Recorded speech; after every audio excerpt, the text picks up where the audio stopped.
Šiandien pristatysime, labai netikėtai man buvo, Oskaras Milašius staiga pasipylė. Genovaitė Dručkutė išvertė jo laiškų 2 tomus, o dar anksčiau pastebėjau, kad 2013 metais išėjo jo lituanistinių ir politinių esė rinktinė. Taip. Man buvo didelis atradimas, labai naujai teko pažvelgti į Milašių. Ir pirmiausia, o tai kaip Milašius pačiai atėjo? Kaip Milašius man pačiai atėjo, ar šitie vertimai, ar apskritai? Apskritai.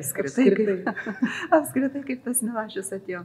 Tai Milašius atėjo tais senais laikais, jaunystės laikais. Aš buvau dar studentė ir 1977 metais, kaip žinia, buvo minimas Milašiaus gimimo 100-metis. Ir iki to laiko aš apie Milašių nebuvau ko nors girdėjusi. Tikrai jis gal nebuvo pakliuvęs į mano akiratį, bet to jisai, toje anų laikų sovietinėje Lietuvoje buvo toks lyg ir persona non grata, tai nelabai ir minimas. Bet vis dėlto, 100-mečio proga buvo justi šioks toks sukrutimas, sujudimas. Berods dabartinėje prezidentūroje, tuometiniuose menininkų rūmuose parodėlė buvo surengta, gal vienas kitas vertimas į lietuvių kalbą pasirodė kokiame nors poezijos pavasarį ar šiaip kokiam leidinyje. Bet aš pati tai su Milašiumi susipažinau mūsų fakultete ir tuo metu mes turėjome tokį, kaip paprastai vadinamą, lektorius, prancūzą, atvykusi iš Prancūzijos, kuris mums, prancūzų filologijos studentams, dėstė šnekamąją prancūzų kalbą. Lektoriai paprastai keisdavosi kas metai arba kas 2, kas 3 metai. Tai štai tas mano minimas lektorius, turimas omenyje, man atrodo, pas mus išbuvo gal net 1 metus tik tai. Ir aš pamenu tą pavasarį, tą gegužės mėnesį, Oskaras Milašius gimęs 1877 m. gegužės 28 d.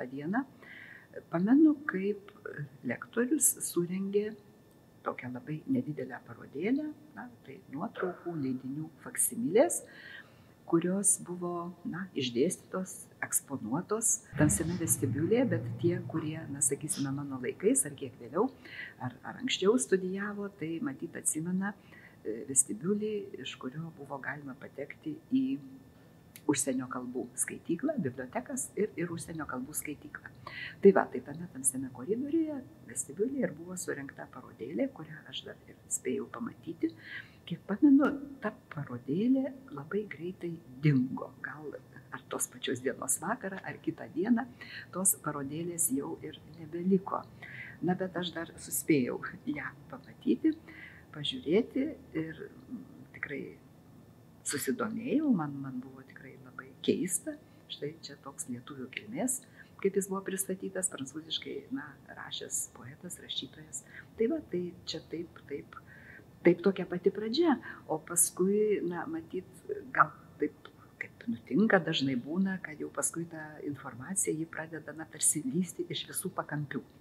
Ir tada jau tai vienas dalykas, tai kitas dalykas, tai koks nors tekstas, tai vertimas, tai galų gale jau, taip net nežinau, iš kur pradėjo rastis ir tų originalų. Tai čia tokia buvo pati pradžia ir toks buvo mano tas pirmas susidomėjimas šitą asmenybę, šito poetu, šito rašytoju. Aš už tai paklausiau, nes pati prisimenu, kaip man, aišku, vėliau, bet kai išėjo šitas pirmas vertimas, Valdo Petrausko, ta knyga, ir aš atsimenu, perskaičiau rugsėjo tą poemą, simfoniją, ir nuėjau mokytis fakultatyvų 2 kursus prancūzų kalbos, norėjau perskaityti prancūziškai. Taip, iš tiesų galima paminėti tikrai Valdo Petrausko vertimą. Tai buvo toks, galima sakyti, pirmasis vertimas. Ir šis vertimas yra tikrai geras tuo, kad yra originalai, greta vertimai. Tai visi tie žmonės, kurie nors kiek moka prancūzų kalbą, aišku, jie galėjo skaityti originalus, pažiūrėti, kaip yra išversta, palyginti su vertimu. galbūt pagalvoti apie savo variantą, bet iš tiesų tos knygos vertė, dabar taip žiūrint į tą praeitį, sakyčiau, tikrai nemaža, nes tai yra originalai, tai yra vertimai, bet to, kiek pamenu, toje knygoje yra ir Vytauto Kubiliaus įžanginis straipsnis, kuris daug ką papasakoja, daug ką paaiškina apie Oskarą Milašių, apie jo gyvenimą, apie jo kūrybą, apie jo sąsąją su Lietuva. Bet po to pirmojo vertimo, aišku, radosi ir daugiau vertimų. Aš pati apie tuos vertimus, be abejo, be šito paminėto Valdo Petrausko vertimo, man į rankas pakliuvo Amerikoje išleistas Oskaro Milašiaus vertimų knyga, Antano Vaičiulaičio vertimai. Ir aš tą knygą pamačiau vienos savo labai geros draugės namuose. Mano gera draugė ir iki šiol mano gera draugė, bičiulė nuo studijų laikų. Tai va, jos tėvų namuose aš pamačiau tą knygą. Aš neklausiau, kaip ta knyga pateko bičiulės mano draugės tėvams, kaip jie atsidūrė, bet aš paprašiau paskolinti, perskaičiau Vaičiulaičio vertimus, kurie man tikrai patiko, Antano Vaičiulaičio vertimai. Ir galiausiai baigėsi tuo, kad draugės tėvai man tą knygą padovanojo. Tai, žodžiu, aš taip, tyčia, netyčia, lyg ir išsiprašiau tą knygą. Aš ją iki šiol turiu, tą vertimų, žodžiu, knygą ir iki šiol tikrai labai ją branginu, nes tai yra vis tiek šiokia tokia retenybė. Ją galime tik tai bibliotekoje rasti. Mane labai nudžiugino, kad teko paieškoti bibliotekose, kiek per tą laiką, kiek išleista poezijos. Ir ypač patiko, kur viena, 4 to paties eilėraščio vertimai, kur galėjau, yra gerai, kur matai, kad vienas va čia geriau, o kitas va čia geriau, ir toks labai džiugu buvo. Taip, ir aš irgi džiaugiuosi, kad Oskaro Milašiaus poezijos vertimų yra bent kelios knygos, nežinau, gal bent kokios 3 ar net 4 knygos, ir iš tiesų žinau, apie kokią knygą kalbi. Ten yra to paties eilėraščio, gali būti ir 2, ir 3, ir 4 vertėjai, mūsų poetai, tarp jų ir dabar staiga pamiršau pavardę.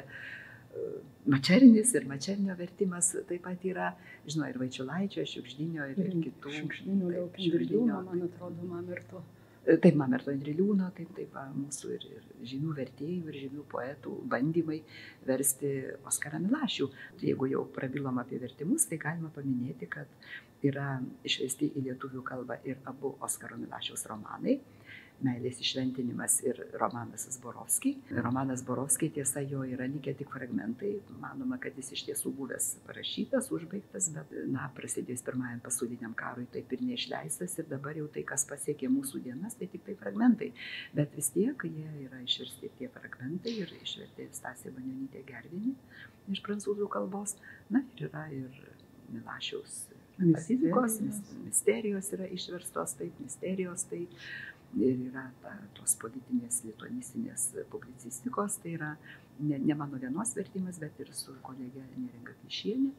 Tai ten buvo toks projektas, man atrodo, Lietuvių literatūros ir tautosakos instituto projektas, ta knyga, jos parengimas, išleidimas. Tai tikrai galime džiaugtis. Ir dabar tie laiškai, be jokios abejonės, jau mes iš tiesų, lietuvių skaitytojai, galime susidaryti tokį labai neblogą vaizdą apie Oskarą Milašių, apie jo ne tik grožinę kūrybą, ne tik tą fikciją, bet ir, sakysim, laiškai, tie ego dokumentai arba publicistika. Man skaitant laiškus vis šmėžavo gruzinų filosofo Mamardašvilio paskaitose nuskambėjusi frazė. Jis labai gerbė, labai buvo fanas prancūzų kultūros ir ypač epistolinio žanro. Tai aš skaičiau ir galvoju ten ir pasikvatodama iš to laiškų ir ten visko yra. Galvoju, čia turbūt prancūzų epistolinio rašymo įtaka. Taip, kodėlgi ne? Žinoma, aišku, kai mes sakom tas epistolinis žanras, tai dar reikia susitarti, apie ką mes kalbame. Ar mes kalbame apie romanus, kurie parašyti laiškų forma, tai ši tradicija yra tikrai sena tradicija, bet, arba, sakysim, yra tokie kokią nors Montesquieu versų laiškai, tai tokie jau, žinoma, fiktyvūs laiškai, galima skaityti juos beveik ir kaip ir romaną. Arba jisai turėjo omeny, kad mokėjo prancūzai rašyti laiškus, ten gerai rašė. Taip. Ir labai gaila, kad dabar žmonės nerašo. Kad dabar rašo žinutės, matyti, ar ten nežinau kokius kitus tuos dalykus. Bet iš tiesų ta ir laiškų tradicija, tų jau tikrų laiškų, kai siuntėjas siunčia savo adresatui laiškus, tai irgi yra labai sena. Ir, sakysim, 17 amžiuje ponios Dusevinjė laiškai, kurie yra išleisti, juos galima skaityti su visais kontekstais, su visais paaiškinimais, laiškai adresuoti jos dukteriai. Tai iš tiesų ta tradicija yra tikrai labai labai sena tradicija. Ir be abejo, Milašius išmanė tą prancūzų klasikinę tradiciją. Nors galbūt, jeigu mes ieškotumėme jo laiškuose ar kur nors kitur paminėtą ponę Dusevinjė, tai galbūt jos ir nerastumėme. Bet vis tiek ta tradicija buvo jo visame auklėjime, buvo, sakyčiau, jo kraujyje. Jis juk baigė prancūzišką mokyklą. Tai ir be abejo, bent jau mokykloje, licėjuje mokydamasis, jis skaitė tos laiškus. Tai dabar gal ir pereikim jau konkrečiai prie laiškų. Gerai, galim pereiti. Kas labiausiai įstrigo iš karto? Iš Milašiaus laiškų? Taip. Oi, tai daugybė dalykų iš tų laiškų. Aišku, čia dar ne visi Oskaro Milašiaus laiškai, jie yra mano pačios atrinkti tie laiškai. Dar galbūt galima būtų sudaryti ir 3 knygą, bet gal jau leidykla ir nebesiryžtų.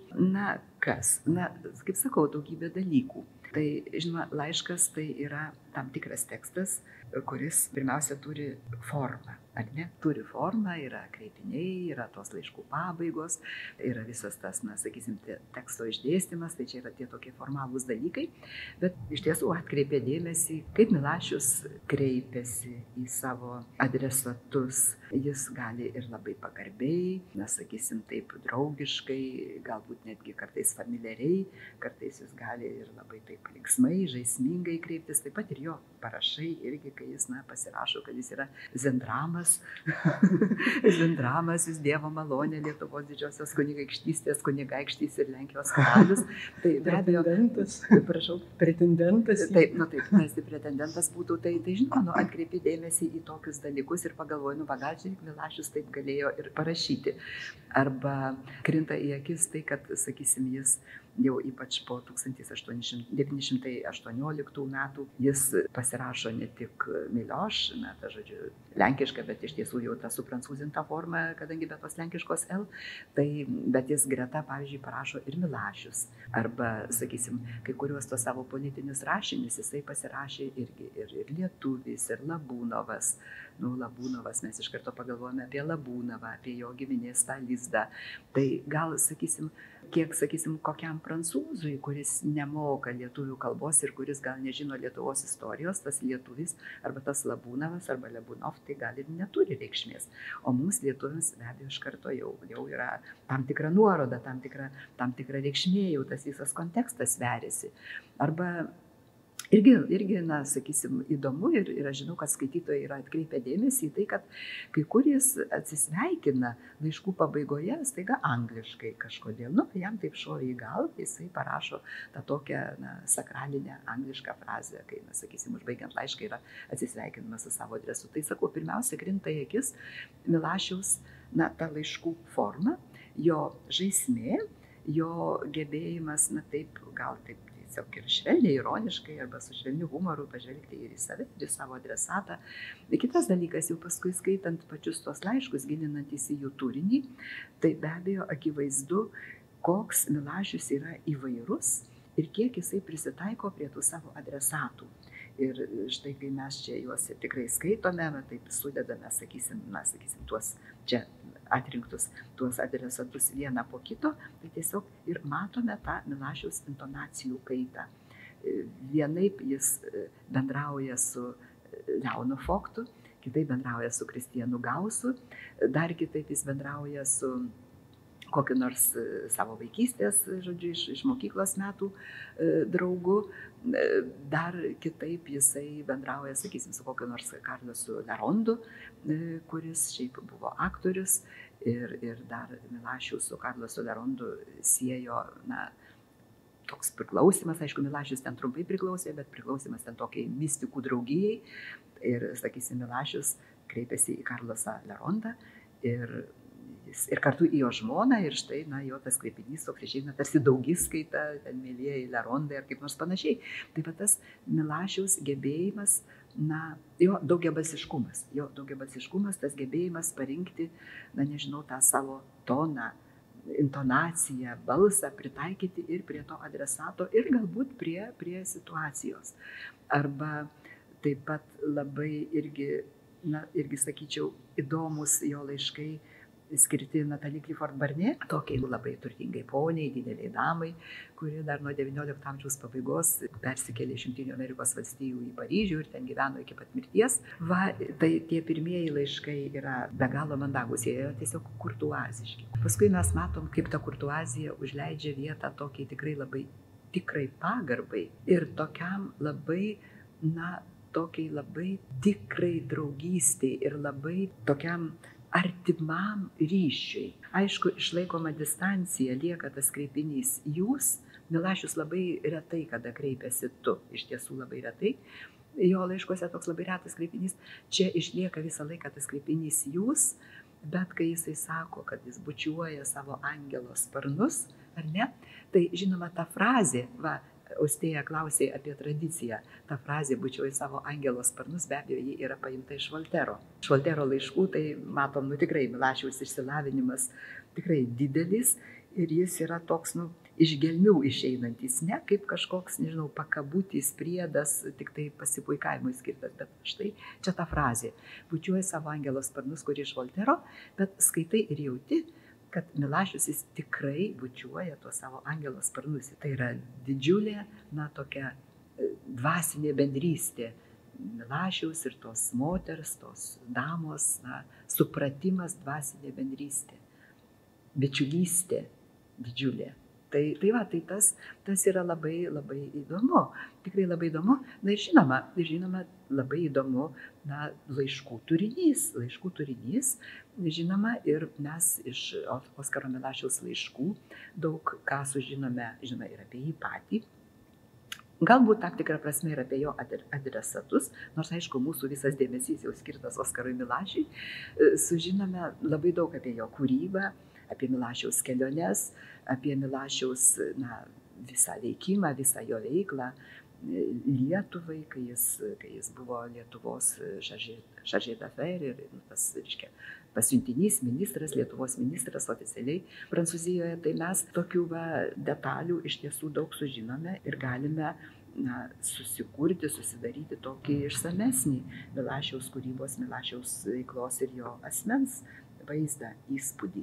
Ir tai labai gerai, nes Milašius nepaliko jokio dienoraščio arba memuarų, arba ten kokių nors, nežinau, slaptų užrašų.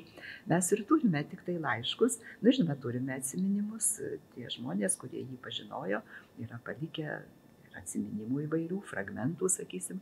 Tai taip ta tokia mozaika ir susidėlioja. Pavyzdžiui, man pačiai, kalbant apie kūrybą, tai yra tikrai labai, labai įspūdingas, Misterijos Migelis Maniara rašymas. Nuo pat idėjos gimimo iki tos idėjos realizavimo, tai sakytų visa to kūrinio genezė. Tikrai įspūdingas dalykas ir galima tą laišką skaitant taip ir patirti, ir tiesiog matyti, kaip Milašius skubiu žingsniu iš kavinės žingsniuoja namo, kad nepamestų idėjos, ją ten sugriebtų už uodegos ir sėda iš karto prie stalo rašyti, ją įgyvendinti. Tai žavu. Mane nudžiugino taip, ta Maniaros istorija, bet ir Rugsėjo simfonija irgi taip žaibiškai, po sapno. Taip. Tai labai džiugiai skaičiau ir jis pats ją vertino kaip geriausią. labai apsidžiaugiau, kad aš irgi kažkada užkibau ant geriausios. Taip, žinoma, ir jis tikrai savo simfonijas iš tiesų labai vertino, jo nuomonė. Tai tikrai, na, galbūt jo paties akimis žvelgiant viena iš geriausių, vertingiausių jo kūrybos, na, pusių poezijoje. Tai tikrai įdomu. Įdomu, romanas Borovskiai, tai dabar galutinis tas pavadinimas Borovskiai, bet irgi toks autobiografinis romanas, iš tiesų iš to romano irgi mes galime kai ką patirti, sužinoti, galų galiai įsivaizduoti tą Čerėją, kaip ten buvo Milašiaus laikais, kai jo dar tėvai, na, sakykime, sąlyginai jauni, jis mažas vaikas, berniukas, kaip ten atrodė tas namas ar panašiai, bet kaip jis vis dėlto ieškojo to romano pavadinimo. Galiausiai surado tą pavadinimą Borovskiai, tokį lyg ir neutralų pavadinimą, bet žodžiu, savo draugams laiškuose jisai parašo, pamini, kad veiksmas vyksta jo gimtinėje, jo šalyje. Taip, tai laiškai yra tikrai įdomus ir vertingi laiškai, daug ką atveriantis, atskleidžiantis. Labai įdomiai ten sušmėžuoja tas istorinis fonas, tarsi ramu, paskui ten porą sakinių, 5 metų revoliucija. Paskui jis poezijoje šiek tiek, ką ten matė, rusų kazokai Čerėjoje. Taip. Tai japonų tas karas, tai bet tokios smulkmenos, bet jos taip surezonuoja. Taip. Tas pirmo pasaulinio karo, tarsi laukimas, bet netikėta, vis tiek netikėta. Taip, žinoma, bet šiaip, na, Milašių tėvai atvežė į Paryžių 1889 metais, jam buvo 12 metų ir, na, jį atvežė ir paliko, jis iš pradžių gyveno internate, paskui vieno jau mokytojo šeimoje iki pat tol, kol baigė, na, kaip mes sakome, vidurinę mokyklą. Ir atrodytų, kad į Čerėją jis grįžo, tik tai kaip rašo, na, čia ir tuose savo laiškuose, 1902 metais, ar ten 1 metų pabaiga, 2 metais, ir jis, na, su didesnėmis ar mažesnėmis pertraukomis Čerėjoje praleido maždaug 4 metus, iki 1906 metų. Aišku, jis dar išvykdavo kur nors į Europą ir grįždavo į Paryžių ir taip toliau, bet tai vis dėlto tai buvo tas toks, na, ilgesnis jau jo tikrai suaugusio, visiškai sąmoningo žmogaus buvimas toje gimtinėje, tame dvare. Manoma, galvojama, kad tuo metu jo tėvas labai jau sirgo ir mirė. Ir jis važiavo tvarkyti, na, padėti motinai tvarkyti tų visų, žodžiu, palikimo dalykų, tų visų, na, tų tokių teisinių, juridinių dalykų. Tiksliai nėra žinoma jo tėvo mirties data, ji taip galvojama tarp 1902–1904 metų. Tai vienam šaltinėje galima rasti vieną datą, kitam šaltinėje kitą datą. Na, galvojama, kad galbūt vis dėlto apie 1902 metus, nes ir Milašius viename laiške būtent Gausui rašo, kad atrodo 4 metų laiškas, kad štai aš jau esu tame dvare 1,5 metų visiškai vienas, tai jau ko gero, jau jo tėvas buvo miręs. Tai žinoma, čia kaip tik tai ta 905 metų revoliucija, kurią jis dar pats savo akimis galėjo matyti, galėjo patirti, ir paskui tas, matyt, patyrimas, na, tikrai buvo toks, jam tikrai padaręs tokį įspūdį, į jo tą atmintį įsirėžęs, ir tai buvo toks sukrečiantis patyrimas. Galbūt net ir tokio, nežinau, pavojus, galbūt ir jo paties gyvybei galėjo, na, iškilti. Nes paskui, jau prasidėjus Pirmajam pasauliniam karui, jis jau Paryžiuje, čia, sakysim, štai vakarų Europoje, Paryžiuje, tai Milašius to Pirmojo pasaulinio karo kaip tokio, jis kaip ir nepatyrė. Nes jis nedalyvavo. Nors jau kaip skaitom laiškus, jau mes matom, kad jis tarsi ir susiruošęs, ar ne? Tarsi jis jau kaip tos Rusijos, carinės Rusijos pilietį, tarsi jau čia paims į tą, žodžiu, armiją ir jis privalės kokiu nors būdu dalyvauti, bet laimė taip nenutiko. Skaičiuoja 39 metai, o iki 40 ima į kariuomenę. Iki 40 ima į kariuomenę, taip, tai čia labai gerai ta Natalie Clifford Barnett su savo visais ryšiais, matyt, pasipainiojo atėjo pačiu laiku ir jam, na, žodžiu, suveikė, taip, sudarė galimybę, na, žodžiu, nevykti į frontą, bet iš tiesų jo kalbų mokėjimas, jo viso konteksto išmanimas, jo visos žinios galėjo būti pritaikytos kitaip, žodžiu, taikingiau, jam nereikėjo į tą frontą. Bet tik tai Milašius, na, galbūt jis tuo pirmojo pasaulinio karo baisumus patyrė truputį gal netiesiogiai. Jo buvo toks bičiulis dailininkas pavarde Grų. Tai, na, žodžiu, tas dailininkas iš tiesų jis ir pats dalyvavo kare, ir jisai, žodžiu, matė jau tą fronto tikrovę, fronto realybę. Tai to dailininko yra sukurtų graviūrų, kuriuose ir matyti visi pirmojo pasaulinio karo baisumai. Žodžiu, ten tranšėjos, sugriovimai, žuvę kariai, kūnai. Tai Milašiui tos, jo bičiulio dailininko, tos graviūros, tie darbai iš tiesų darė įspūdį. Tai, sakau, čia toks netiesioginis patyrimas. Bet šiaip iki kokių, sakysim, taip, 15-16 metai, tai Oskarui Milašiui, na bent jau iš laiškų mes galime tokį įspūdį susidaryti, kad tarsi karas, na, jisai vyksta čia kažin kur, o Paryžiuje gyvenimas, ten ir teatras, ir kavinės, ir visi ryšiai. Na, žodžiu, tas, gyvenimas eina savo keliu ir be tos tokios tiesioginės grėsmės. Ir savo politiniuose rašiniuose jis kai kur užsimena apie tą karo siaubą, bet skaitant irgi matyti, kad čia tas įspūdis, tas siaubas yra būtent iš 905 metų revoliucijos, iš to, ką jisai matė toj Čerėjoje, toj, žodžiu, Baltarusijoje, sakysim, toj Rusijos imperijoje, bet netiesioginė ta 14 metų, ne to didžiojo karo patirtis. Tai jau nuskambėjo kelios pavardės adresatų, gal bent pirmam tome, tai tokie labai artimi, labai skirtingas santykis, bet vis tiek bičiuliškas, labai draugiškas. Tai va, gal apie Gausą, pavyzdžiui, keli žodžius ar Foktą. Tai gerai, žinoma, na, tą pirmąją laiškų knygą kaip tik ir sudėjau tuos, na, laiškus skirtus jo, na, galbūt tokiems artimiausiems draugams, bičiuliams. Tai Kristianas Gausas, jis vokiečių kilmės, amerikietis, ir Milašius su juo susipažino atsitiktinai Paryžiuje, vienoje kavinėje, ir čia Napolitano, ta kavinė, kaip ir kitos kavinės, yra dažnai minimos. Na ir jie susibičiuliavo. Gausas buvo atvykęs į Paryžių patobulinti savo prancūzų kalbos, nes jis Jungtinėse Amerikos valstijose buvo studijavęs prancūzų kalbą, literatūrą. Na ir taip jie susirašinėjo iki pat Milašiaus, na, sakysime, mirties. Kristianas Gausas vėliau Jungtinėse Amerikos valstijose tapo prancūzų literatūros profesoriumi, dėstė universitete ir turėjo šeimą, dar atvykdavo jau ir su šeima į Paryžių, kaip mes galime patirti iš laiškų. Čia irgi gal tokia smagi detalė, kaip Milašius vis žada laiškuose, Kristianui Gausui jis vis žada važiuoti į Jungtinės Amerikos valstijas ir, žodžiu, pavaikštinėti Edgaro Alano Po takais, nes šis amerikiečių rašytojas Milašiui buvo svarbus rašytojas, jautė dvasinę giminystę su juo. Na ir, žinai, gal šmaikštaudamas, juokaudamas, kad štai susiras turtingą amerikietę, ją ves ir paskui, žodžiu, gražiai ir be rūpesčių gyvens, aišku, tai visa tai yra pokštai. Na, Oskaras Milašius taip ir nenuvyko į Jungtinės Amerikos valstijas.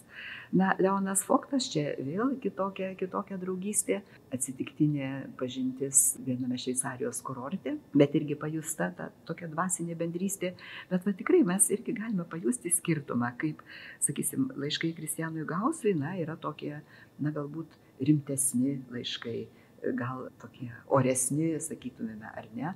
O Leonui Foktui tie laiškai daug žaismingesni ir, na, leidžia savo papokštauti. Karlasas Lerondas, tai, na, toks bičiulis, kuris Milašiui, na, svarbus dėl teatrų, dėl Migelio Manjaros pastatymų, dėl kitų jo misterijų pastatymų, na ir taip pat juos siejo, na, tokia Milašiui, tai žinoma, gana trumpa priklausomybė, na, tokiai vienai lingvistiniai brolyjei, draugijai.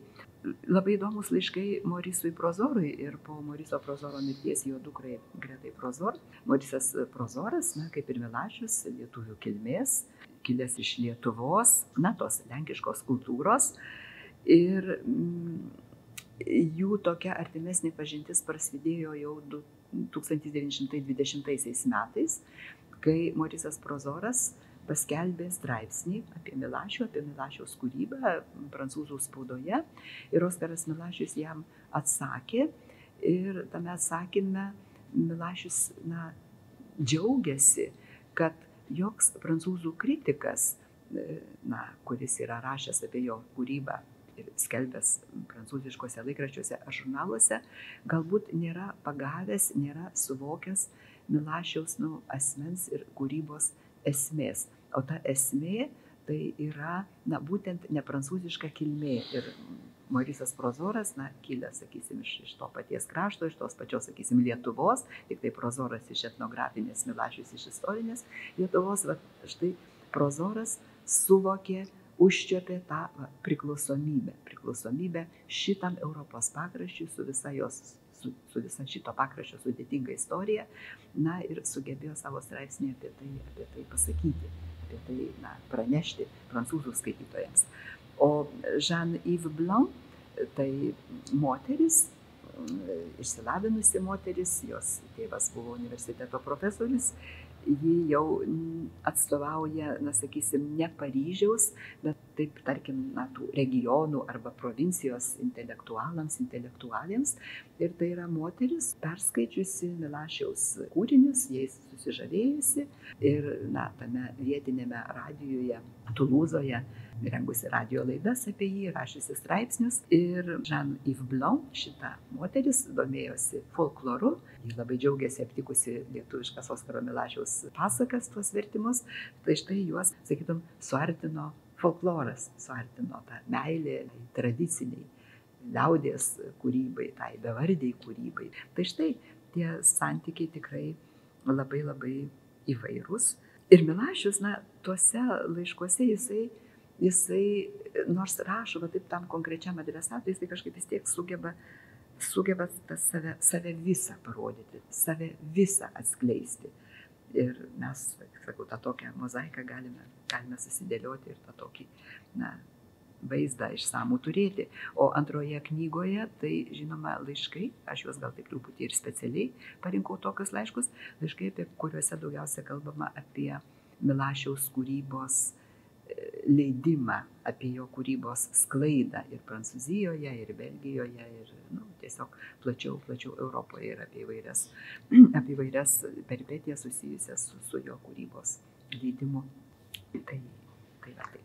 Man skaitant Gauso laiškus, 1900 pirmasis ir paskui staiga 16, gal net anksčiau nutrūksta ir kažkada jau po 6 gal metų Milašius atnaujina susirašinėjimą, bet jau visiškai kitokio pobūdžio.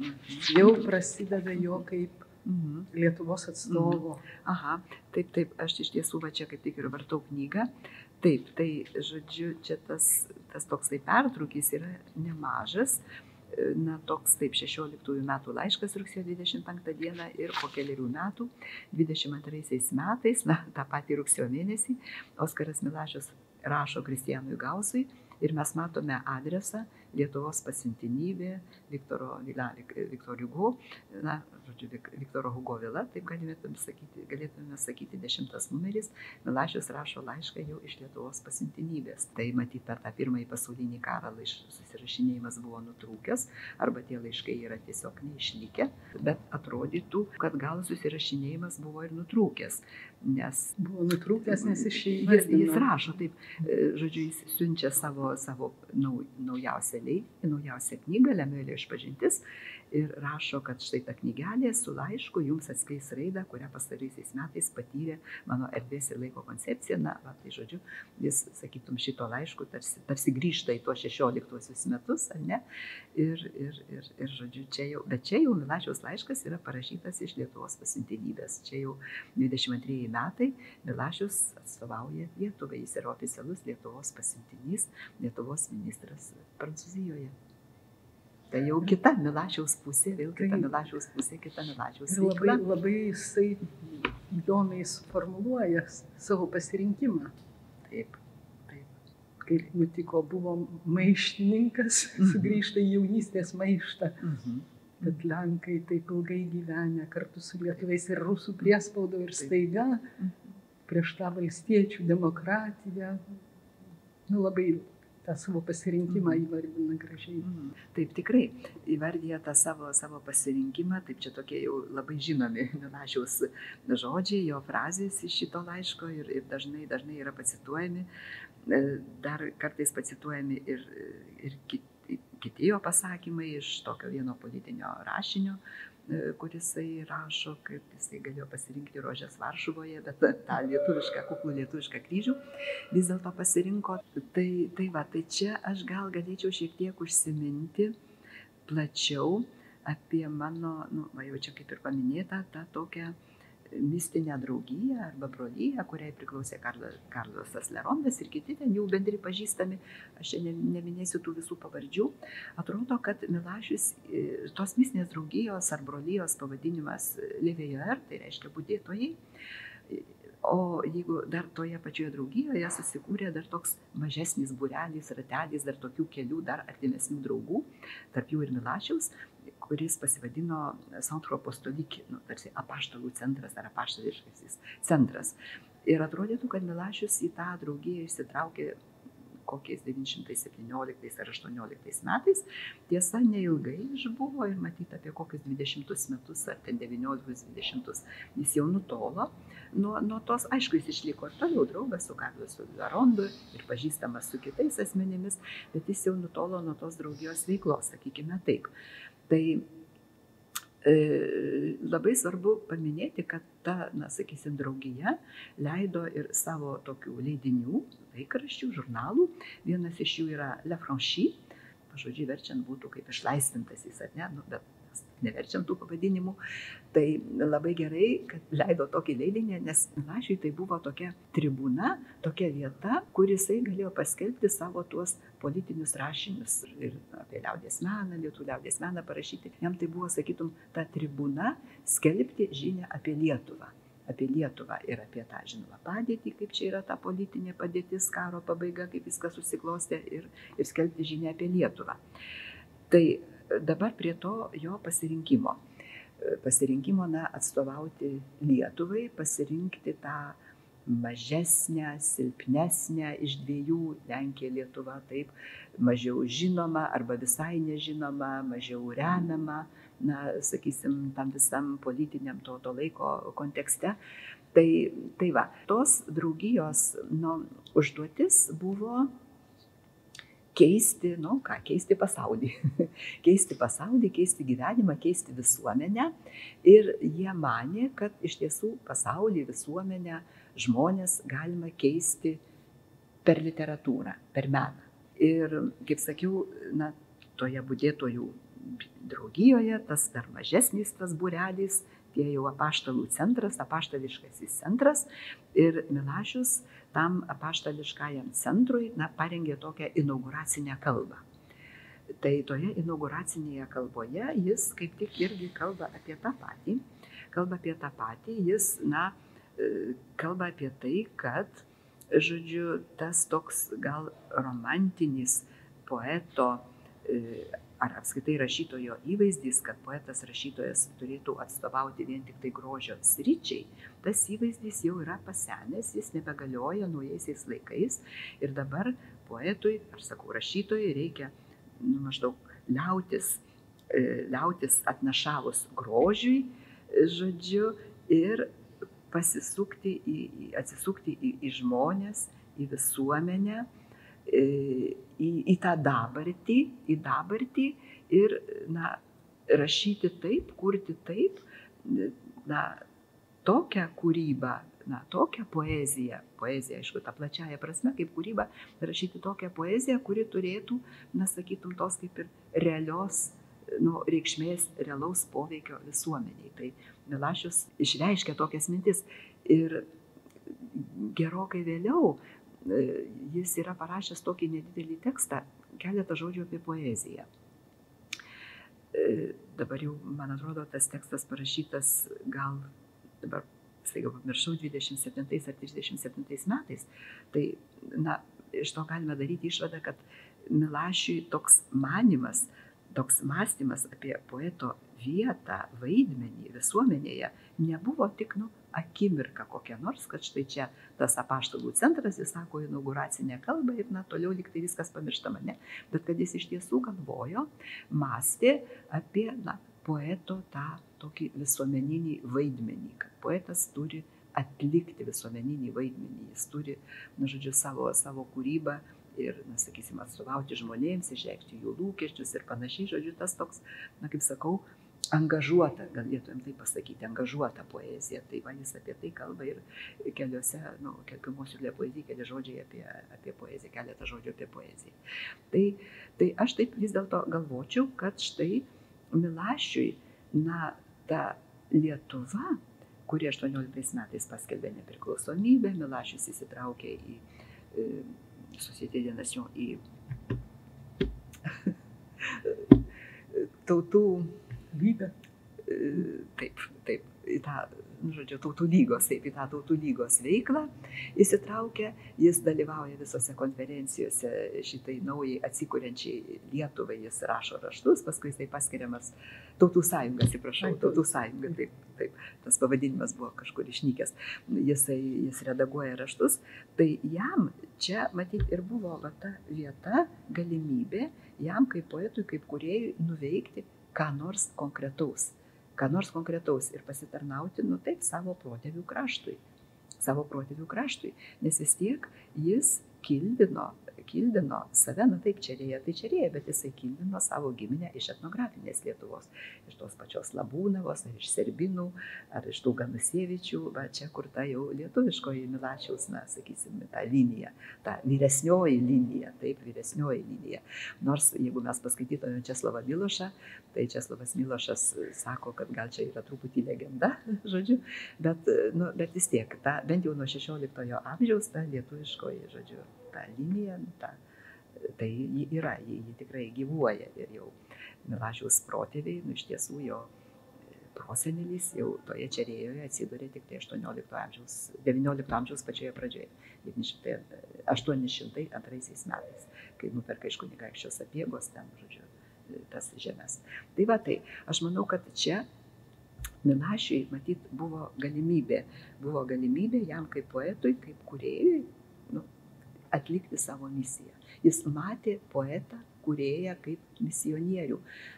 Tokį, kas yra misionierius, pasiuntinys, ar ne? Pasiuntinys, jeigu verstumėm į lietuvių kalbą. Na, aišku, kas jį pasiuntė, žinai, tarytum, jis pats save pasiuntė, klausydamas to savo vidinio balso. Jis mato, va, taip, savo vietą čia. Jis mato, čia yra jo misija, jo veikla. Ir jisai imasi tos veiklos. Tai gal labai nutolau? Ne. Gal labai nutolau atsakydama į tą klausimą, bet iš tiesų, na, toks lyg atrodytų staigumas. Kodėl dabar staiga nei iš to Milašius imasi atstovauti Lietuvai? Mes kitų paaiškinimų neturim. Tik tai, ką jisai parašė laiškuose ir ką parašė tuose politiniuose straipsniuose. Be to, sakysim, tas mano paminėtas straipsnis 27 metų atrodo, kur jisai ištarė, kad galėjau pasirinkti rožes Varšuvoje, o žodžiu, nepasirinkau, pasirinkau lietuvišką kryžių. Tai čia yra straipsnis Du politiniai mesianizmai, kuris Milašiui esant gyvams net nebuvo išspausdintas. Jis jau išspausdintas, žodžiu, gerokai vėliau, ne? Labai kritiškai. Taip, jis labai kritiškas tas straipsnis, bet galbūt jis to straipsnio kaip tik ir nespausdino, turėdamas omenyje čia tie 27 metai, žodžiu, čia tavo, na, tuos visus Lenkijos Lietuvos nesutarimus. Jis nenorėdamas aštrinti situacijos, aš manau, kaip tikras diplomatas, jis to straipsnių ir neišspausdino, nepaskelbė, būdamas gyvas, žodžiu, bet tas straipsnis yra ir tie žodžiai yra užrašyti. Bet mes tą tokį jo pasirinkimą, tarsi ir ieškom to tokio logiško paaiškinimo, tarsi tos eigos ar ne, kaip čia jis atėjo. Aišku, dar turime suprasti ir tai, kad dirbdamas Prancūzijos užsienio reikalų ministerijos spaudos biure, jis ten buvo paprasčiausias redaktorius, jo ten pareigos buvo visiškai nekažin kokios ypatingos, jo pareigos buvo skaityti spaudą, spaudą lenkų kalbą, spaudą rusų kalbą, tomis kalbomis, kurias jis mokėjo, ir išrinkti iš tos spaudos tai, kas yra svarbu prancūzams, Prancūzijai, šitam viso pirmo pasaulinio karo kontekste ir rengti tas spaudos apžvalgas. Tai va jo toks paprasčiausias darbas, sakysim, tokio redaktoriaus, sekretoriaus darbas, bet čia jis galėjo susipažinti ir su Lietuva, nes vis tiek Lietuva, aišku, jinai buvo minima. Ir čia jis galėjo susipažinti ir su Lietuvos tais, sakysim, laisvės, nepriklausomybės siekiais. Paskui, kaip jis rašo, čia toks lietuvis pasibeldė į mano duris, pakvietė taip, labiau tiesioginiu būdu, čia irgi svarbus sakinys, labiau tiesioginiu būdu pasidarbuoti Lietuvai. Ir Milašiui erdvė pasidarbuoti Lietuvai. Man tai kilo mintis, kad galbūt čia Milašius tiesiog savo senelio ir tėvo pėdomis žengė. Jie kažkaip su ta lenkiška giminė labai visi jie sulenkėjai buvo, bet kur jau jie vis tiek pabrėžė tą mes iš Kauno, nuo Kauno ir sukilime senelis Artūras dalyvavo ir parsivežė žmoną, net ne žmoną, jau mirusią parsivežė iš Italijos. Tėvas vėlgi prieš lenkišką giminę buvo niekinamas iš tikrųjų, kad mes alijansas. Taip. Tai tokia, jis ir sako pats, atgimė mano maištininko dvasia. Tradicija. Taip. Žinoma, čia yra tiksli pastaba. Taip. Oskaro Milašiaus senelis Artūras iš tiesų dalyvavo 1831 metų sukilime, Ostrolenkos mūšyje, ten jis ir kojos neteko. Tai žinoma, čia esama tos giminės tradicijos, be jokios abejonės. Apie tai, kad jo tėvas būtų dalyvavęs, pavyzdžiui, 63 metų sukilime, tai čia jau tokių mes duomenų neturime. Nors tėvas gimęs 38 metais galbūt jau būtų ir galėjęs dalyvauti, bet mes tokių žinių neturime. Bet aišku, tas toks priešiškumas tikrai yra. Oskaro Milašiaus, čia mano jau paminėtas prosenelis Juozapas Milašius, kuris 1802 metais iš kunigaikščio Sapiegos, Pranciškaus Sapiegos nuperka ten daug tų žemių. Jis turėjo du sūnus ir jis tiems, vienas iš jų kaip tik ir Artūras, jau senelis Milašius, jis tiems savo sūnums jau paskui žemės ir padalijo. Tai, žodžiu, čia aišku ta viena, ta Milašiaus giminės ta pradžia yra Lietuvoje, bet ir Baltarusijoje buvo tos dvi linijos, reiškia, tų dviejų Juozapo Milašiaus sūnų, Artūro ir ten to, reiškia, kito jo sūnaus. Tai štai Artūras, jis, kaip mes sakėme, dalyvavo ir tame sukilime, 31 metų sukilime, bet, tos, sakysim, jo brolio šakos, tokia lyg ir panieka, radosi ir dėl mezalianso. Nes Artūras Milašius, taip, jisai veda italę dainininkę Nataliją Tasistro, nors kartais čia, nežinau, Lietuvoje kartais kur nors parašoma, kad ten iškilmingos giminės ir taip toliau, jokių būdų ne, tikrai ne, jos tėvas buvo toks, sakysim, muzikas, kompozitorius, teatro orkestro dirbo Leskaloje, teatro orkestro dirigentas, ji pati buvo dainininkė, tai tikrai nebuvo kokia nors kilminga giminė, jokių būdų ne. Bet, tai susižavėjimas, meilė ir taip toliau. Ir iš tiesų, mezaliansas ir gal netgi, toks, nežinau, gal skandalingas elgesys, jei galime tai pasakyti. Nes Milašiaus tėvas Vladislavas gimė 838 metais. Dar buvo gimęs prieš Vladislavą irgi jo brolis, vyresnis brolis, kuris mirė visiškas kūdikis. Bet jo senelis ir ta Natalija tai susituokė tik 39 metais. Tai matot, tai čia, žodžiu, iš tos gyvenimiškosios pusės ir jo tėvas Vladislavas, irgi tarsi pakartoja jau Artūro, irgi tą gyvenimo kelią, irgi mezaliansas ir panašiai. Ir, žodžiu, Vladislavas su savo žmona Rozalija Rozental susituokė Paryžiuje tik tai 1893 metais ir Oskaras dalyvauja savo tėvų vestuvėse. Tai žinoma, tas dar, aišku, buvo tos visos giminės priešiškumas dėl tokio neordinarinio elgesio, dėl tų visų mezaliansų, dėl tų tokių visokių išsišokimų, bet to Vladislavas garsėjo tikrai labai labai ekscentriško elgesio, iš tiesų jis ten, matyti, šiurpino tą savo giminę ir yra išlikusių atsiminimų ir XIX amžiaus ten ir Lenkų spaudoje, mes galime tokių nuotrupų surasti, kaip jis ten atvykęs į Varšuvą karieta, pakinkyta 6 žirgais, šiurpina varšuviečius savo elgesiu ir taip toliau. Tai čia, žinoma, yra tas šeimos paveldas toks,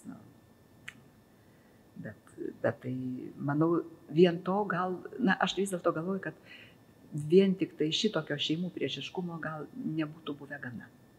Aš taip manyčiau, kad nebūtų buvę gana. Čia mes galim sakyti, čia gyvenimiškoji, gal šiokia tokia anekdotiškoji pusė, labai dažnai tarp šeimų taip nutinka, bet aš manau, jeigu būtų tik tai tiek, tai gal būtų labai mažai. Aš vis dėlto manau, to nebuvo gana Milašiui. Tikrai ne. Nes iš tiesų jis lenkų kalbą puikiai mokėjo. Jisai bendravo ir su lenkais rašytojais. 20 amžiaus pradžioje jisai buvo įsitraukęs ir į lenkų rašytojų gyvenančių Paryžiuje veiklą, į tą draugiją, žinojo tuos rašytojus, pažinojo juos. Atrodo, kad jis buvo parengęs ir eilėraščių rinkinį lenkų kalba. Ir tarsi ketinęs jį publikuoti. Tai čia irgi tokia paslaptis. Tas rinkinys, jeigu jis ir buvęs parengtas kai kada, bet jo nėra. Jo nėra, jis, nežinau, dingęs, neišlikęs. Ar jisai tik tai ketino jį parengti ir jau pateikė, žodžiu, kaip esamybę tokią. Bet taip ir ta pati lietuvių kalba, nors Milašius mokėjo daug kalbų, bet lietuviškai jis pradėjo mokytis jau tik tai tapęs atstovu ir jis taip, kalbėti kaip ir neišmoko. Iš tiesų jis, mokėjo skaityti, rašyti, jis galėjo skaityti, suprasti tekstus, bet kalbėti ne. Ir yra tų pačių lietuvių liudininkų, ar ne, paliudijimų. Tas jau, sakysim, minėtas lietuvis, kuris pasibeldžia jo duris, į kabineto duris, pasisveikina, kalbasi lietuviškai, kreipiasi lietuviškai, Milašius nesupranta, negali atsakyti, ne. Tai kalbasi tada rusų arba lenkų kalba, ta kalba, kurią ir vienas ir kitas moka. Žodžiu, man pačiai vis dėlto atrodytų, kad Milašius, jis tikrai prisėmė savo tokią, kaip misiją, jam tikrai reikėjo tos veiklos, tokios, apčiuopiamos veiklos, kuri duotų rezultatų, ne vien tik tai pačios kūrybos, jam tos, sakysim, grynos kūrybos neužteko. Nežiūrėkime toliau, kai jau Milašius 25 metais Liepos mėnesį jį pakeičia Petras Klimas, ar ne? Milašius vis dėlto dar lieka. Jis jau čia gauna tą reziduojančio ministro kaip ir titulą, jis dar gauna ir šiokį tokį atlyginimą, ir jisai toliau ten ir važiuoja į konferencijas, ir padeda rengti raštus, ir mezga ryšius. Štai, sakysim, Morisą Prozorą, tai irgi Milašius įtraukė jau nebebūdamas, gal dar buvo 25 metai, bet įtraukė irgi į tą diplomatinę veiklą Morisą Prozorą. Ir Morisas Prozoras taip pat atstovavo Lietuvai iki pat mirties, iki 28 metų, tik kad jis mirė 28 metais ir jau negalėjo ilgai atstovauti Lietuvai. Tai Milašius vis tiek jisai nenutolsta, nuo tų lietuviškų reikalų nenutolsta. Bet labai svarbus kitas dalykas, kad jisai 930 berods metais rašo laišką, tokį prašymą Prancūzijos vidaus reikalų ministrui, prašydamas jam suteikti Prancūzijos pilietybę. Jis jau tampa Prancūzijos piliečiu. Ir tame laiške, jam iš tiesų ta pilietybė ir buvo suteikta, ir tame laiške jis rašo, kad jis aprašo savo, labai trumpai, savo biografiją, kad jis yra poetas, kad jis čia buvo Lietuvos atstovas, kad jis jau paskui tik tai reziduojantis ministras, bet jisai tame laiške rašo, kad žinoma, jau tapęs Prancūzijos piliečiu, aš atsisakysiu šitos veiklos. Ir matyti jau po 30 metų jis jau tikrai, ir oficialiai tas pažadas duotas, jis, ir atsisako tos veiklos, nebent jeigu jis ką nors ten taip jau neoficialiai dar būtų padėjęs. Bet, kaip sakau, jam vis tiek tos veiklos reikia. Tokio savęs, nežinau, įžeminimo, įvietinimo, įerdvinimo jam reikia. Jam reikia. Ir čia maždaug tas laikas, 30 metai, kai prasideda visi tie Milašiaus džiaugsmai su paukščiais. Su paukščiais. Tai čia irgi veikla, ar ne?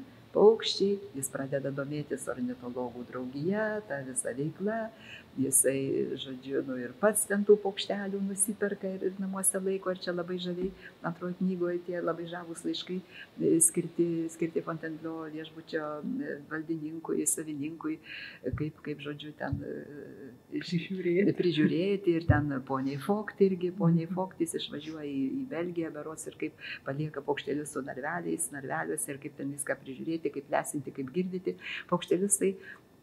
Tai va, jam reikia tokios apčiuopiamos veiklos. Ir paskui Fontainebleau jau tame parke arba miške, kaip mes jį pavadintumėme, žodžiu, tos lesyklos yra pastatomos, iškilmingai atidaromos, sukviečiami visi draugai, žodžiu, puota viešbutyje ir taip toliau.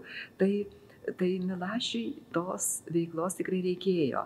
Ir, taip sakau, kalbant apie tą jo ir kūrybos, ir gyvenimo visumą, tai labai svarbu suvokti tokį dalyką, kad, toks filosofinis klausimas, paprastai, kas aš esu, ne?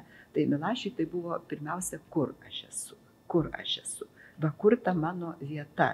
Ir tik atsakęs į šitą klausimą, kur aš esu, aš galėsiu atsakyti, kas aš esu. Tai va, jis, grįžtant prie Lietuvos, taip, jis čia ir pasisako, taip, aš esu Lietuvoj, aš lietuvis, čia mano vieta.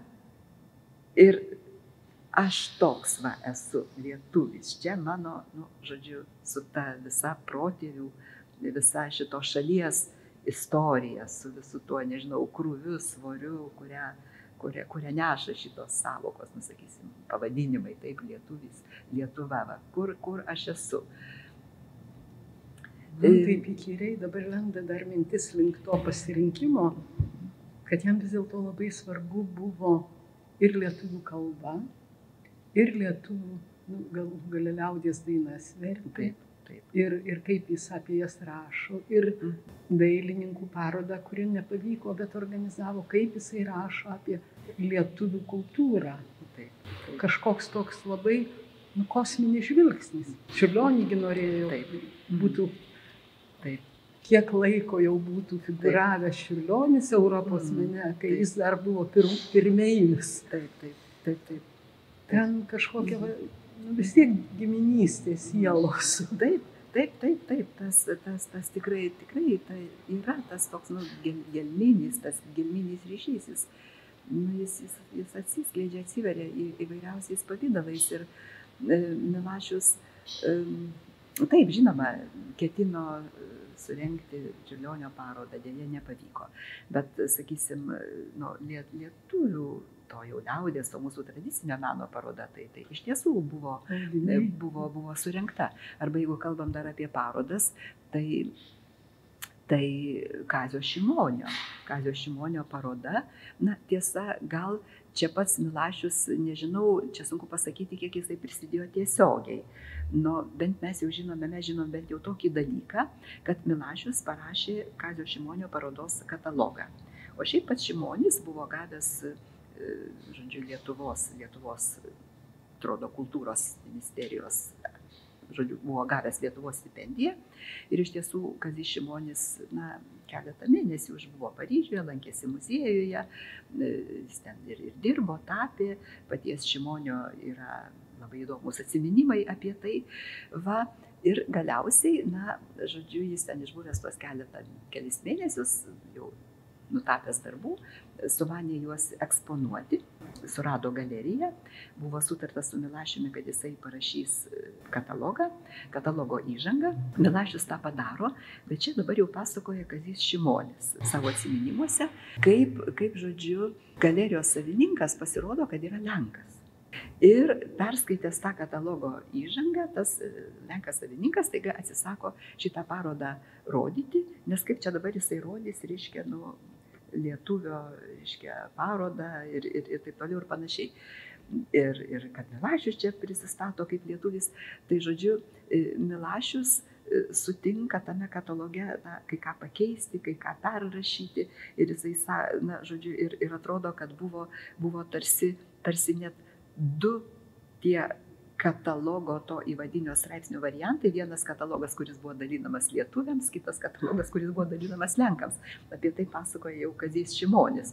Na, žinoma, mes tą katalogą, kurį, kaip čia pasakyti, galim pamatyti, perskaityti, ir tas katalogo įvadas yra išverstas, žodžiu, lietuvių kalba, tai atrodo, kad čia tas lietuviams buvęs skirtas katalogas. Kai aš papasakojau šitą istoriją Milašiaus bičiulių draugijai, na, žodžiu, prezidentui, tai jis irgi labai susidomėjo ir sakė, na, jis akise gal nematęs ten to kokio lenkiško, to Lenkams skirto varianto. Tai aš čia gal truputį nukrypau į šalį, bet taip jisai, sakysim, skaito, jisai rašo straipsnius, jisai skaito paskaitas. Ir čia, pavyzdžiui, paskaita, kurią Milašius perskaitė 919 metais, gruodžio 19 dieną, Prancūzijos Paryžiaus geografijos draugijos salėje. Ir, reiškia, jis taip, na, iškilmingai pradeda, kaip jis čia toks poetas, žodžiu, savo toje poeto vienatvėje, tose aukštybėse, iš tų aukštybių nužengia tarsi, kreipėsi į žmonės, kad papasakotų apie Lietuvą, kad papasakotų jums, prancūzams, apie jūsų ištakas, apie jūsų senąją tėvynę, jūsų, na, tas ištakas ir kaip čia dar išlikusi ta visa, na, ta arijų, ta dvasia, tokia visa, na, nepažeista, nesugadinta, neiškraipyta ir kaip, na, žodžiu, čia ta vakarų Europa jau tokia sumaterialėjusi, tokia plutokratiška, atvykusi, na, prie Nemuno, prie Nevėžio krantų, galės pasisemti kad naujo įkvėpimo ir tarsi apsivalys dvasia. Tai taip, žinoma, tai yra, sakytum, nu, čia ta šiaurės Atėnai, ne, mes čia šitą žinome, čia toks, na, tikrai kosminis toksai žvilgsnis ir, na, sakytum, Milašius, jis tą Europos tuos, na, dėmenis, ar ne, jis papildo labai svarbių lietuviškų dėmenių, nu, ant ko pastatyta Europos kultūra, tai, žinoma, antika, nu, ir matyti krikščionybė, ne, krikščionybė, nu, su visa judėjiška, mes negalime skirti Senojo ir Naujojo testamento, ar ne, jos būtų sunku skirti vieną nuo kito. Tai va čia tarsi du tokie pamatai, tai Milašius sako, va dar trečias yra Lietuva, tas pamatas. Vakar man, betvarkant lentynas namie, staiga iškrito Česlovo Milošo pameistrys. Tai prisiminiau dabar, kad tik neatsimenu kam, jisai gal Foktui ar kažkam aprašinėja, kaip Česlovas Milošas jį aplankė. Ir labai ditirambiškai, kaip jisai bijojo, kad čia toks giminaitis. Tik aprašinėja ne Foktui, nes Foktas mirė 24 metais, o Česlovas Milošas Paryžiuje apsilankė, kuriegi ten buvo 36-ieji ar kurie metai. Arba Gausui, arba poniai Fokt. Galbūt poniai Fokt, aš dabar irgi jau neatsimenu, kuriam konkrečiai adresatui, taip kaip apsilankė pas jį toks jaunuolis. Ir jis tikėjosi sulauksęs ten tų giminaičių, prieš kurios nusiteikęs, ir staiga sulaukė artimos sielos. Taip, jis tikėjosi sulaukęs tų giminaičių, tarsi kokios kopijos, na, tokio, na, pasipūtusio, reiškia, tokio, na, sakysim, vaikino, jaunuolio su tuo visu, reiškia, giminės svoriu, tai, žodžiu, jis labai tikrai nudžiunga, kad taip čia yra tokia artima siela, ir tas, nu, Česlovas Milošas dar visiškai jaunas, bet jau rašantis, jau kūrėjas ir, na, jie bendrauja Ir matyt, ne vieną kartą yra bendravę, nors čia Milašiaus paminėtas, tai gal tik tai toks vienas apsilankimas. Ir šiaip tas apsilankimas tokiomis, kaip čia pasakyti, dramatiškai linksmomis aplinkybėmis, kai Česlovas Milošas, dar tas jaunuolis su draugais, žodžiu, vyko į Paryžių, į Prancūziją, kaip jie ten plaukė, kaip, žodžiu, skendo, kaip ten prarado ir drabužius, ir pinigus ir kaip Milašius, žodžiu, pagelbėjo, net ir sušelpė, žodžiu, kaip dėdė. Tai taip ir taip, žinoma, minima poema Pameistrys, tikrai labai graži poema ir Česlovas Milošas, na, sakytum, pagerbė savo šitą vyresnį giminaitį, savo dėdę, atiduoda jam duoklę ir save kukliai vadina tik tai pameistriu. Ir man atrodo, kad Česlovas Milošas ir jau Nobelio kalboje, savo Nobelio kalboje, jis irgi prisiminė Oskarą Milašių ir paminėjo kaip, ne tik kaip tokį giminaitį, bet kaip poetą, jam padariusi didelę įtaką. Ir aš dabar tiksliai tų detalių nežinau, bet man atrodo, gal Česlovas Milošas galėjo būti skaitęs ir Migelio Manjaros vertimą į lenkų kalbą. Čia jau reikėtų pasitikslinti Česlovo Milošo atsiminimuose. Čia mini, taip, Bronislavos Ostrovskos, nes jo Bronislavos Ostrovskos, kurį išvertė Migelį Manjarą. Ir atrodo, kad tuo metu tikrai lenkai, tie, kurie domėjosi literatūra ir galbūt Lietuvą, ir, žodžiu, jie skaitė.